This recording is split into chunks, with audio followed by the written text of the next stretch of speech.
Kardama Muni said, "You, my dear Lord, who are always increasing the honor of your devotees, have descended in my home just to fulfill your word and disseminate the process of real knowledge." Report by Srila Prabhupada.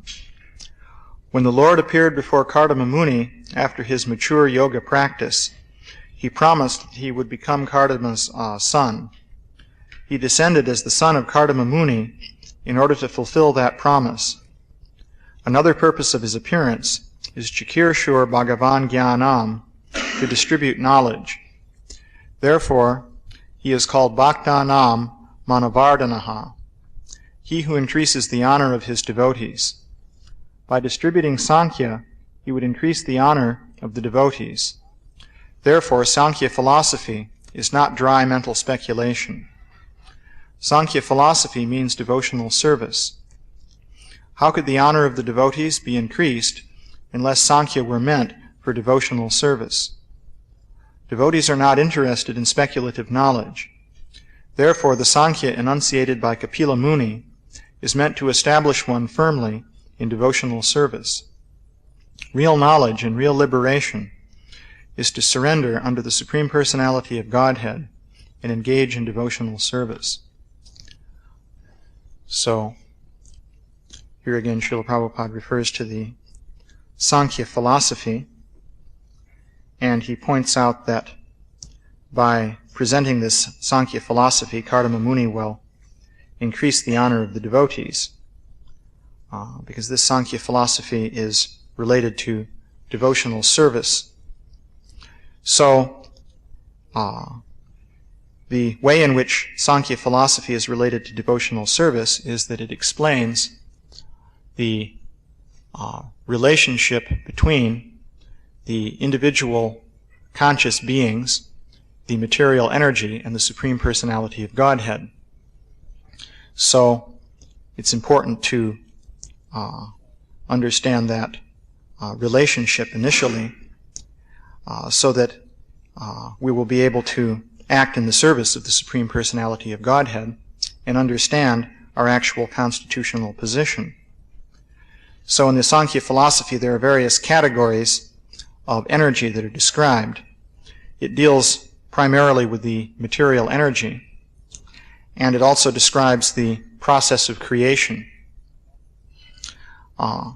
So the Sankhya philosophy describes how, starting with Pradhan, which has been set into motion by the glance of Mahavishnu, different transformations are produced, and finally the gross and subtle material elements are generated. So, in particular, the subtle elements of mind, intelligence, and false ego are generated. And these elements, of course, are important.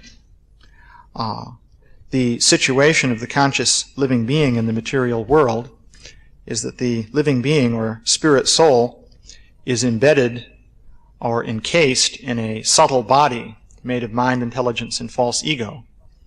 And that, in turn, can reside within different gross bodies made of earth, air, fire, water, and ether. So this is, of course, of fundamental importance. One feature of this philosophy is that it provides the basis for understanding the transmigration of the soul. What happens is that the soul becomes linked up with the subtle body. The subtle body is in existence during the entire period in which the soul is conditioned. So the subtle body doesn't die until the soul actually becomes liberated. But it undergoes different transformations. It's like reprogramming a computer. You can have a computer, and you can completely change the software in that computer. And when you do that, the computer behaves in a completely different way. So similarly, the subtle body continues to exist throughout the period of the soul's conditional existence, but it's continually being reprogrammed based on the activities of the soul. And this programming determines the mental and physical situation of the spirit soul. So, one feature then is that there's this element called mind. Now we find, though, that in modern society, the intellectual elite of modern society doesn't accept any of these things. But of course, we don't want things to remain that way. Lord Chaitanya's movement is supposed to spread everywhere and become extremely prominent in this particular portion of the Kali Yuga. I mentioned the other day that this devotee Atma Tattva came across a reference in Shastra to this 10,000-year period of Lord Chaitanya. You'll find it in the Brahma Vaivarta Purana. So, for a period of 10,000 years, devotional service to Krishna following Lord Chaitanya's Sankirtan movement will become very prominent. But it's not prominent yet. So therefore, we're in the initial phase, actually, of a revolution of consciousness in which current ways of thinking are going to radically change. So the changes that are required will be quite radical. I brought some material here. Let's see, here's the latest Discover magazine. This tells you what to believe about science. So this is significant. Last time I gave class, I brought up the point that we have a great deal of faith in science. And certainly the scientists, the point was raised in that class that the scientists are great experts in their field. They've devoted years of study to becoming expert, and ideas within the scientific community are rigorously scrutinized by scientists, and every idea is challenged and given a very severe examination, so that surely an idea can only be accepted if in fact it passes this rigorous scrutiny. So what do scientists say about this mind business anyway? Well, you'll find that there are scientists who agree that consciousness is quite mysterious. Here we've got 3 interviews. In fact, this Discover magazine has on the cover 10 great unanswered questions of science. So here the 10 questions are listed, and one of them is, what is consciousness? So consciousness is a great unanswered question of science. However, does that mean that there's some kind of soul which might transmigrate? Can a scientist of today admit such a possibility in the scientific community? Well, no. It doesn't work that way. For example, in this discussion, there's a fellow named Koch, very prestigious scientist, who is talking about the mysteries of consciousness, and he's talking about the idea of an observer in the brain that, sees what's going on in there. Because you have sense data transmitted into the brain by nerve impulses, and then finally there's consciousness of what is being sensed. So that would suggest that there's an observer that senses what's going on in the brain. So he says, of course there's a problem. There's a you, that is, there's an observer, and there's no such observer in the brain. We don't want to go back to the notion of a homunculus looking at this. And then the Discover interviewer says, that would be going back to the idea of the little man in the brain. And Koch replies, exactly. So we don't want to do that. Of course, what is this little man in the brain, this homunculus? Well, that would have to be the soul. That's what they're referring to. Some non-physical observer, or even a physical thing that could be an observer. It's more or less recognized, though, that a physical thing cannot be an observer because a physical thing is a machine made up of little parts. And as soon as you analyze it, you see the need for an observer of that machine. So they're presented with a problem. However, they have a basic solution to this, and that is to get down to the neurons in the brain. Because wherever consciousness may be, that's where it will be, the neurons of the brain. And then here we have a fellow named Terry Winograd, who's famous in the field of artificial intelligence. So He's a fellow who, in the early days, created a little program that could talk and execute verbal commands. And that was quite an accomplishment. He became quite famous for that. However, it couldn't talk the way we can.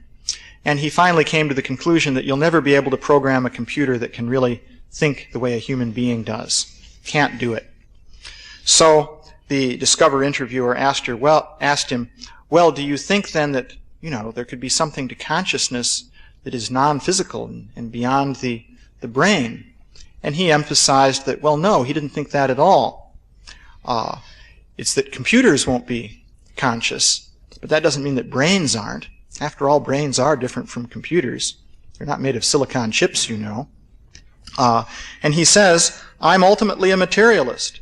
So I would say, of course, if you really could duplicate it, that's the brain, piece by piece, it would all be the same pieces. There's no ethereal soul that makes me have consciousness. It is in the physical properties of my brain and my nervous system. So, in case there's any question about the possibility of any non-physical mind or soul, or ethereal soul as he puts it, no. That's not acceptable. Sorry. Scientists do not accept such a thing. What to speak of all the other things we might like to bring to their attention. So, I wanted to comment a little bit about the idea that these scientists really are so worthy of our respect and faith. Actually, they're not. Of course, Srila Prabhupada continually blasted the scientists. This folio program is interesting to use. You can put in words and strings of words and find out everything Srila Prabhupada said using those words. And if you put in scientist or scientists, you'll get hundreds of references, more than you can possibly look up. So you can do interesting things like, one that I checked was Challenge Scientists 10. When you put a 10 after it, it means that it'll give you all sections where Srila Prabhupada used the word challenge and the word scientists within 10 words of each other. I just picked 10 as an arbitrary figure. So it came out, that was reasonably small, it came out to about 83 cases.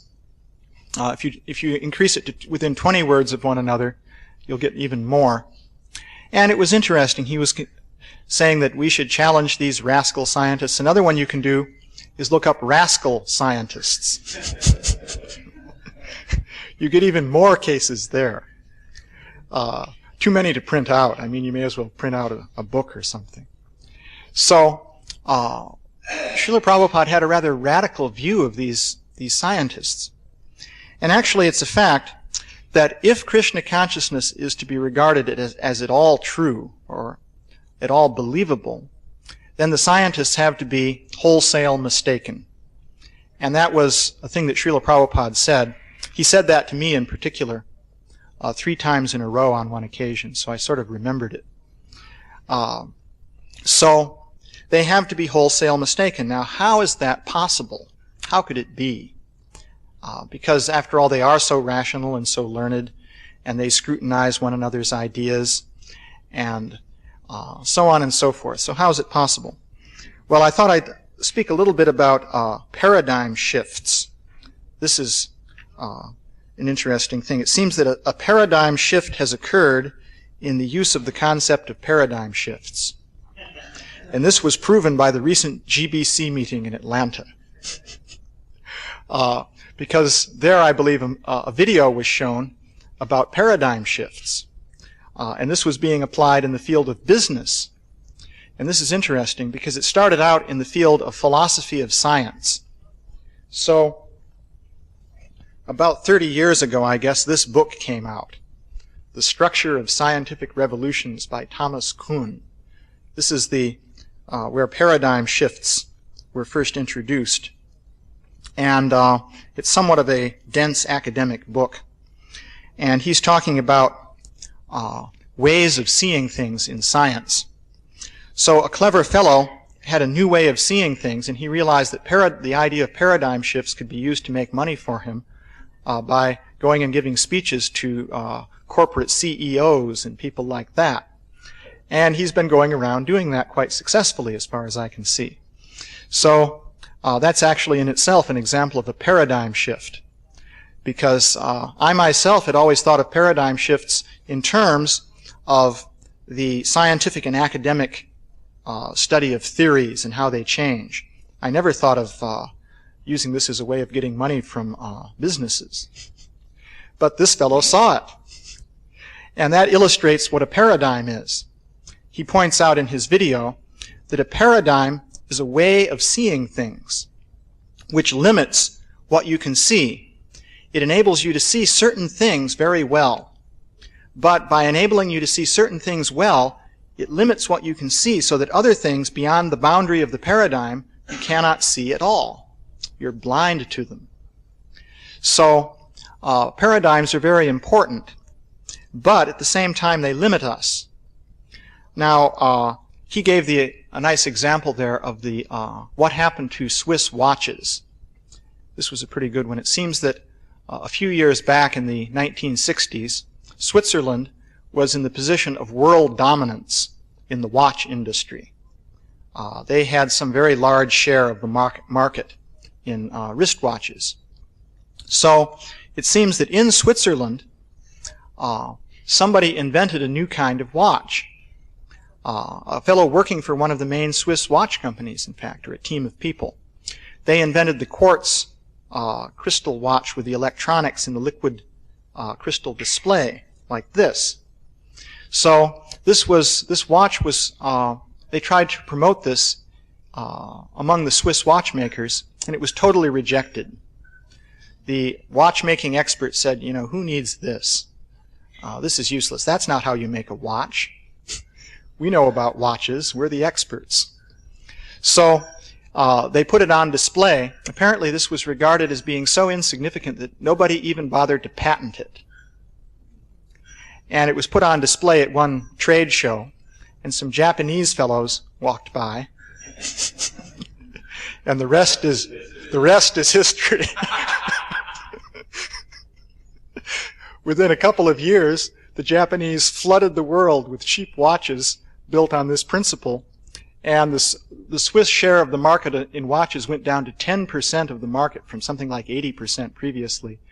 And hundreds of thousands, well, at least 80,000 or so, I think, Swiss watch workers were laid off. And so anyway, it shows what can happen when a paradigm shifts. So this video made interesting points then about paradigm shifts. But the original area where this was applied was to scientific theories. Scientists also have paradigms. These are ways of seeing things, again, which limit what you can see, so that certain things just aren't visible to you. And it's recognized widely that scientists are very good at seeing if something fits the accepted paradigm, and of recognizing things that do fit the accepted paradigm. And when they're busy scrutinizing one another's ideas very intensely, that's what they're doing. They're seeing whether or not the ideas that are being brought up fit the existing paradigm. And if they do, then they become acceptable. And if they don't, then the scientists reject those ideas. But what about ideas outside the paradigm? Actually, this is related to the whole idea of pattern recognition. How are you able to see something like an apple? You know, the moment we look at an apple, immediately we know what that is. That's an apple. The brain somehow, sticking to the standard accepted paradigm, is wired so that when an apple comes in front of your eye, immediately bells go off in there or something, because some recognition mechanism is programmed to recognize apples. But there may be some other thing that it can't recognize at all. So if you put that in front of your eyes, nothing happens. You don't even notice it. Well, the same thing occurs on a more abstract level with theories. So what Kuhn was describing was the process whereby paradigms change. It's very interesting to see how that happens, because they do change. To give you an example, there's the theory of continental drift. The prevailing idea in geology today is that continents move around. Europe and the United States used to be right together, and there was no Atlantic Ocean. And then a big crack appeared, and they separated apart, and gradually the Atlantic Ocean formed. This is now accepted. Well, this was proposed by a man named Wegener back in about 1912, and the idea was totally rejected for years, until finally in about the mid-1960s, a revolution occurred in scientific thinking. And after that revolution, continental drift was the established accepted view, and that now, if you don't believe in continental drift, you're considered to be unscientific. So this is what happens in science. You have a paradigm. The previous paradigm was, of course, that continents don't drift. They're rigidly, part of the solid stone floor of the earth, the ocean floor. So how could they drift around? So that was the old paradigm. What happens when a paradigm shifts is that, first of all, anomalies have to accumulate. If everything fits the accepted paradigm, then people are never going to change it. So what happens is gradually anomalies accumulate, and initially the anomalies are rejected. And typically, if somebody wants to insist too much about the anomalies in the phase when they're being rejected, the person gets rejected along with the anomalies. In fact, the person becomes an anomaly. And this is done using the traditional method known as ridicule, which is a very effective scientific tool. By ridicule, you can scare people away from an idea, because no one wants to be ridiculed. So if you create an aura of ridicule around something, people will stay away from it like anything. Very few people will have anything to do with it. So that's what's going on in that quote that I had a moment ago about the little man in the brain. You'll notice that it's what's being said there is, or what's being done there is ridicule is being used. Sometimes it's even said the little green man in the brain. Now, why green? Well, you know why. You know about little green men. So why, in talking about the mind-body question, would one refer to the idea of the soul as the concept of the little green man in the brain? Well, it's to make people laugh, so that anyone who seriously talks about such an idea will be laughed at, and therefore people won't talk about that idea. This is actually how it works. There's a great defender of scientific truth named Martin Gardner, who, by the way, is on the board of directors of SciCop. SciCop is the Committee for the Scientific Investigation of Claims of the Paranormal. So these people police the scientific world to make sure that no paranormal claims are accepted.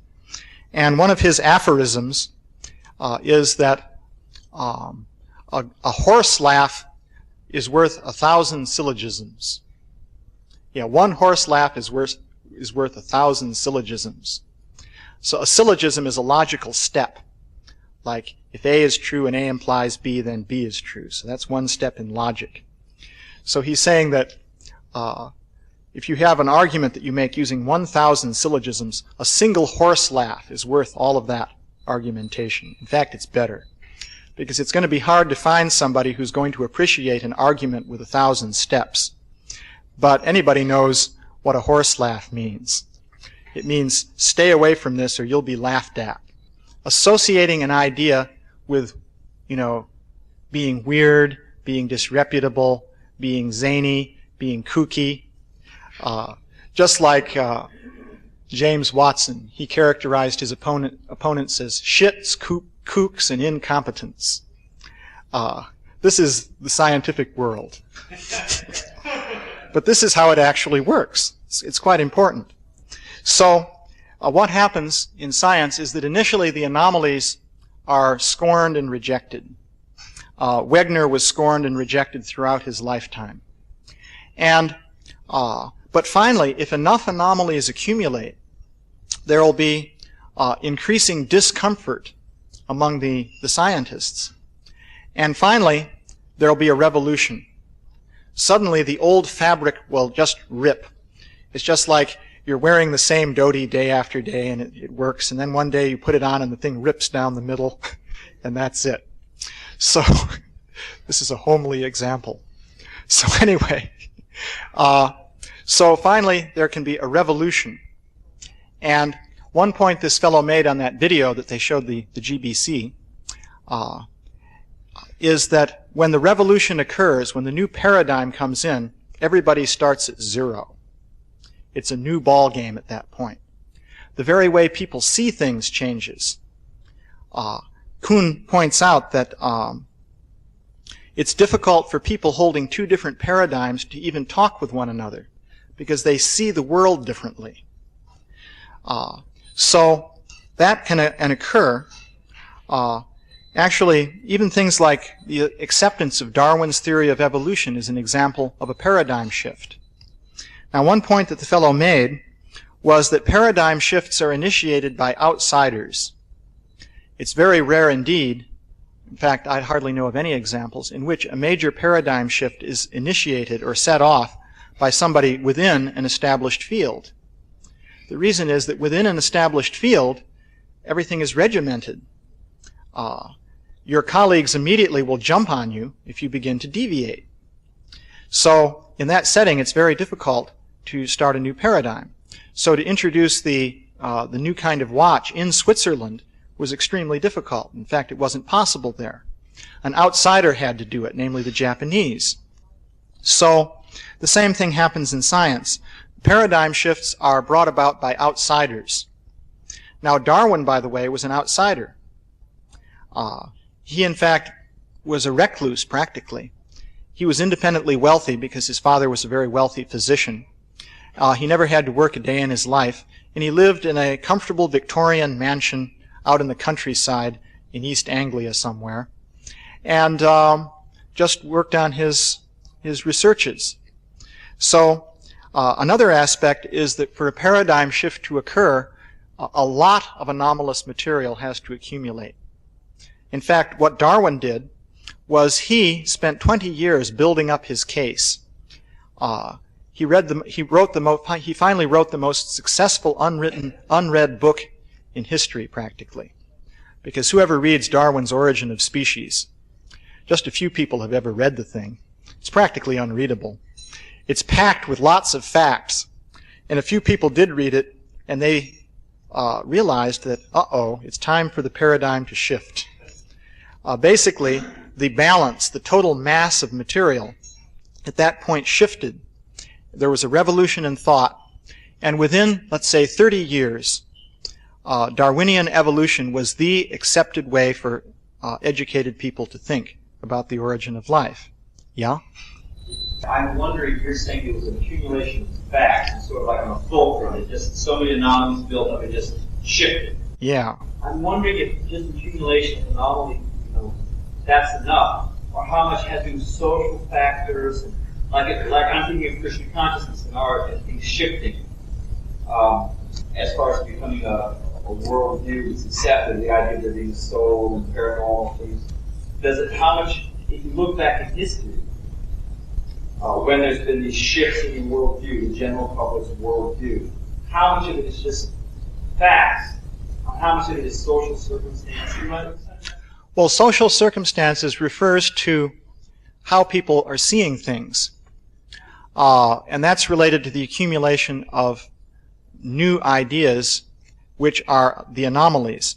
You see, a fact is an idea. One may think that a fact is one thing. That's hard, solid evidence, and an idea is a sort of nebulous thing in the mind. Actually, a fact is an idea. Because what is a fact anyway? It's just an opinion that somebody expresses. I may say it's a fact that the bones of Lucy were dug up in Ethiopia. But all I'm doing is giving you another idea. If you accept it, then it's a fact. If you reject it, then it's some crazy idea. So a fact is just another kind of idea.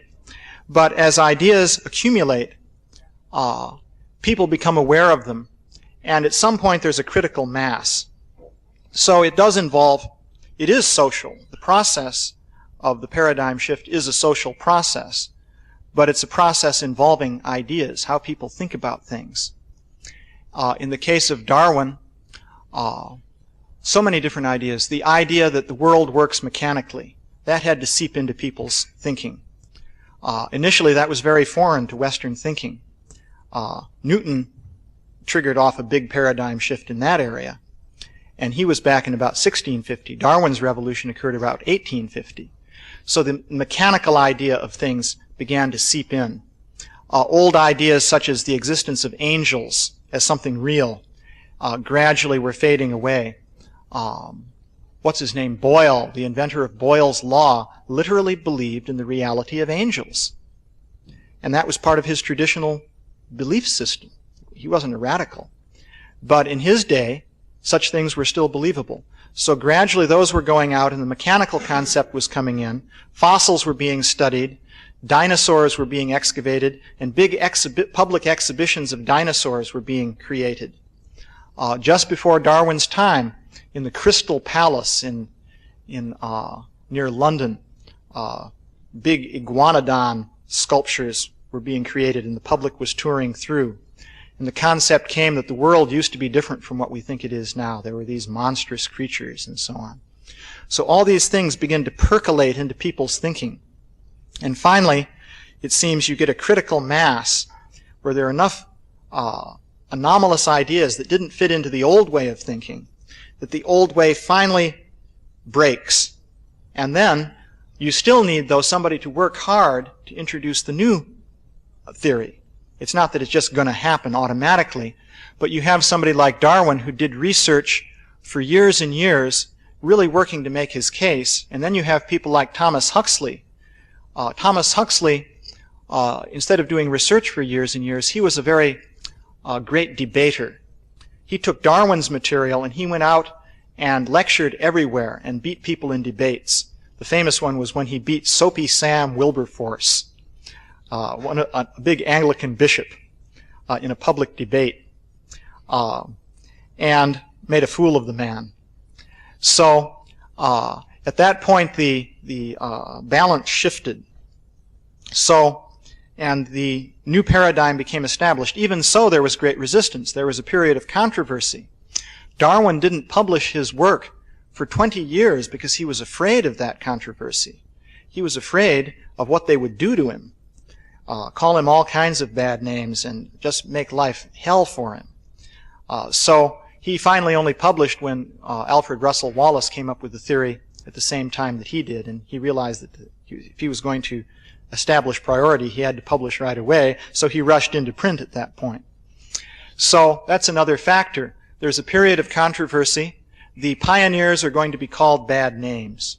This is a thing that has to be recognized. If you want to be the pioneer in a paradigm shift, the point man on the leading edge, you're going to get a lot of flack. The people who follow afterwards will be in a much more comfortable position. It's just like the Marines going in to the enemy lines. The first guys really get shot at quite a lot. So this is the nature of the paradigm shifts.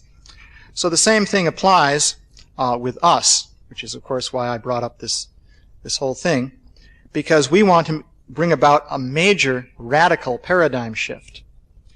And so that means in every way we are fundamentally challenging how people think. And Srila Prabhupada laid the groundwork for this by pointing out that the accepted scientists are wholesale mistaken. They're really off. And that means a lot of anomalies have to accumulate. And they have to be brought together and explained and broadcast into people's consciousness on a massive scale. So that's one of the things that we have to do. We have to recognize that a radical position is required. And we have to be prepared to defend a radical position. And that means also we have to be prepared for all the ridicule and abuse that initially comes with that.